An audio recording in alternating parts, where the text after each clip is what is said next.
አንድ ሀገር የራሷን ገንዘብ በማተም ብቻ እውነተኛ ሀብታም ልትሆን አትችልም።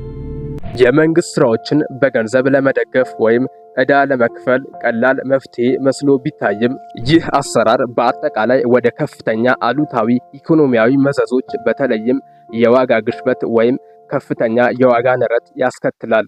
ይህም በመጨረሻ ሀገሪቱን በእውነተኛ ደረጃ ድሃ ያደርጋታል። እውነተኛ ሀብት የሚገነባው በሸቀጦችና አገልግሎቶች ጂዲፒ ምርት ላይ ነው እንጂ በገንዘብ ስርጭት ላይ ባለው የአካላዊ ምንዛሬ መጠን አይደለም። ለምን? ገንዘብ ማተም ሀብት አይፈጥርም። ብዙ ገንዘብ ማተም ለድህነት መፍትሄ መስሎ ቢታይም በአጠቃላይ ከሀብት መጨመር ይልቅ የመገበያያ ገንዘብ ዋጋ እንዲቀንስ ያደርጋል። ገንዘብን እንደ የሀገር ሀብት ምንጭ አድርጎ ማተም ብዙ ጎጂ ውጤቶች አሉት። ይህ ለምን እንደሚከሰት ሶስት ዋና ዋና ነጥቦችን እናነሳለን።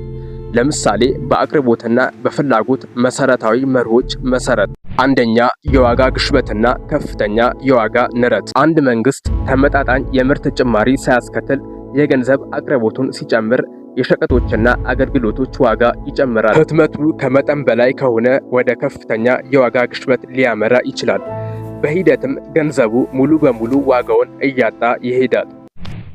ሁለተኛ የግዢ ኃይል መዳከም። በቋሚ ዕቃዎች መጠን ወደ ኢኮኖሚያዊ ተጨማሪ ገንዘብ መጨመር እያንዳንዱ ምንዛሪ ያነሰ ግብይት ይገዛል ማለት ነው። ዜጎች የበለጠ ጥሬ ገንዘብ ሊኖራቸው ይችላል። ነገር ግን ቁጠባቸው መሰረታዊ ፍላጎቶችን መግዛት ስለማይችል ራሳቸውን ድሆች ሆነው ያገኙታል። ሶስተኛ የውጭ ዕዳ። ብዙ ሀገሮች ዕዳ ያለባቸው የውጭ ምንዛሪዎች እንደ የአሜሪካ ዶላር ነው። የሀገር ውስጥ ገንዘቦችን ማተም ከውጭ ከሚመጡት የዋጋ ምንዛሬ እንዲጨምር ያደርገዋል። ይህም የዓለም አቀፍ ዕዳን የበለጠ አስቸጋሪና ለመክፈል የማይቻል ያደርገዋል። ያልተሳካ ገንዘብ ማተም ታሪካዊ ምሳሌ የሆኑ አገሮች አንደኛ ዚምባብዌ፣ ሁለተኛ ቬንዙዌላ፣ ሶስተኛ ጀርመን። አንደኛ ዚምባብዌ 2008 የውጭ ዕዳ ለመክፈልና የበጀት ጉድለቶችን ለመሸፈን በራሷ መንግስት ከፍተኛ መጠን ያለው ምንዛሪ አሳትማ የነበረ ቢሆንም እንዳሰበችው ሳይሆን ከፍተኛ የዋጋ ግሽበት በዓመት 89.7 ሴክቲሊየን በመቶኛ እንዲደርስ አድርጓል። በሚያሳዝን ሁኔታ ኢኮኖሚያ የመጨረሻ ተባብሶ የ100 ትሪሊዮን የዚምባብዌ ዶላር ኖት እስከ ማሳተም ነበር ያደረሳት። ይህም ገንዘብ ለአውቶቡስ ትኬት ዋጋ መክፈል እንኳን ያልቻለ ነበር። ሁለተኛ ቬንዙዌላ ከ2016 እስከ 2022 የመንግስት ወጪን ለመደገፍ ከፍተኛ መጠን ያለው ገንዘብ ያሳተመችው ቬንዙዌላ የገንዘቡ የመግዛት ዋጋ በአጭር ጊዜ ውስጥ ሙሉ በሙሉ እንዲወድቅ አድርጓል። ይህም ዜጎች ለዕለታዊ ህልውና እንዲሸጡ ወይም የውጭ ምንዛሪዎችን እንዲጠቀሙ አስገድዷቸዋል።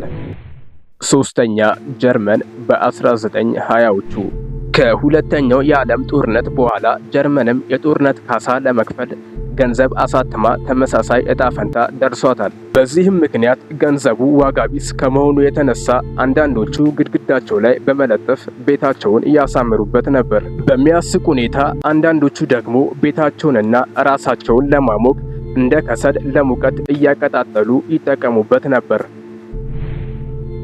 እንግዲህ ኢትዮጵያም ከሰሞኑ የራሴን ገንዘብ ኖት በራሴ ፋብሪካ አተማለሁ ማለቷ አይዘነጋም። ታዲያ የነዚህን የሶስቱ ሀገር የክስረት ታሪክ ልንማርበት ሲገባ እኛም እንደነሱ ደግመነው በታሪክ መዛግብት ውስጥ ከሶስቱ ሀገራት ቀጥለን በአራተኛ ደረጃ ላይ ስማችን በክስረት ተመዝግቦ ለሌላ ሀገር መማሪያ እና መሳለቂያ ላለመሆናችን ምን ዋስትና አለን ስንል ጠይቀናል። እንደዚህ ያለ ከፍተኛ የዋጋ ንረት ሲፈጠር ዜጋው ላይ የሚከተሉት ይከሰታሉ። አንደኛ ከፍተኛ አለመረጋጋት ይፈጠራል። ሁለተኛ ንግዶች ውጤታማ በሆነ መንገድ ማቀድ አይችሉም። ሶስተኛ ቁጠባዎች አይኖሩም። አራተኛ ሰዎች በገንዘባቸውና በመንግስታቸው ላይ እምነት ያጣሉ። አምስተኛ የውጭ ዲያስፖራ ዜጎች ላይ ደግሞ የተቀነሰ ኢንቨስትመንት እንዲፈጠር ያደርጋል።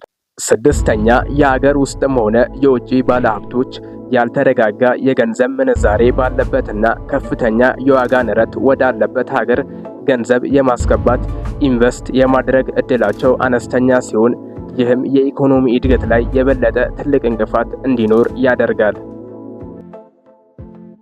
መዘንጋት የሌለብን የኢኮኖሚ ድቀት ማነቃቂያ አልፎ አልፎ እንደ ጥልቅ የሆኑ የኢኮኖሚ ውድቀት በሚከሰትበት ጊዜ ማዕከላዊ ባንኮች ዋጋን ቅነሳን ለመከላከልና ወጪን ለማበረታታት የገንዘብ አቅርቦቱን ሊጨምሩ ይችላሉ። ይህ በተለምዶ የሚከናወነው በቀጥታ በጅምላ ህትመት ሳይሆን በተቆጣጣሪው ኳንታቲቭ ኢዚንግ ነው።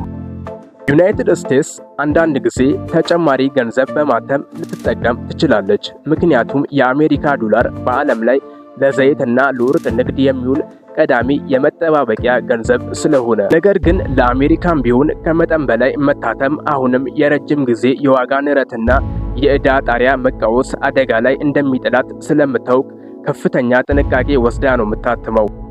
ስለዚህ እንዴት ነው እውነተኛ ሀብት አንድ ሀገር መፍጠር የሚችለው የሚለው ወሳኝ ጥያቄ ላይ ስናተኩር የሚከተሉትን ወሳኝ 3 ነጥቦችን እንተገብራለን። አንደኛ፣ በመሰረተ ልማትና ቴክኖሎጂ ላይ ኢንቨስት ማድረግ። ሁለተኛ፣ ትምህርትና የሰለጠነ የሰው ኃይል ማፍራትና አገልግሎቶች ማምረትና ወደ ውጪ መላክ። ሶስተኛ፣ ትክክለኛ የኢኮኖሚ ፖሊሲና የተረጋጋ አስተዳደር ማዋቀር ናቸው። በማጠቃለያው ገንዘብ ማተም የገንዘብ አቅርቦቱን ለመቆጣጠር፣ ግብይትን ለማቀላጠፍ የሚረዳ መሳሪያ እንጂ እውነተኛ ሀብት የማፍራት ምትሃታዊ መንገድ አይደለም። ሀገሮች የበለጸጉት በእውነተኛ የኢኮኖሚ እንቅስቃሴዎች የማምረት አቅማቸውንና ለቀሪው ዓለም እሴት በማሳደግ ነው። ገንዘብ ማተም የሀገሪቱን ትክክለኛ የማምረት አቅም በቅጽበት አያሳድግም። ብዙ ፋብሪካዎችን አይፈጥርም። የምግብ ምርትን አያሳድግም ወይም አዳዲስ ቴክኖሎጂዎችን አይፈጥርም። እውነተኛ ብልጽግና የሚመጣውም የበለጠ ዋጋ ያለውን ነገር በማምረት ነው። ገንዘብን ማተም በተመለከተ በሰራነው ቪዲዮ አሪፍ ግንዛቤ እንደወሰዳችሁ ተስፋ አደርጋለሁ። በቀጣይ እንደዚህ አይነት ጠቃሚ መረጃ እንዲደርሳችሁ ቻናሉን ሰብስክራይብ፣ ቪዲዮ ላይክ ማድረግ አይርሱ።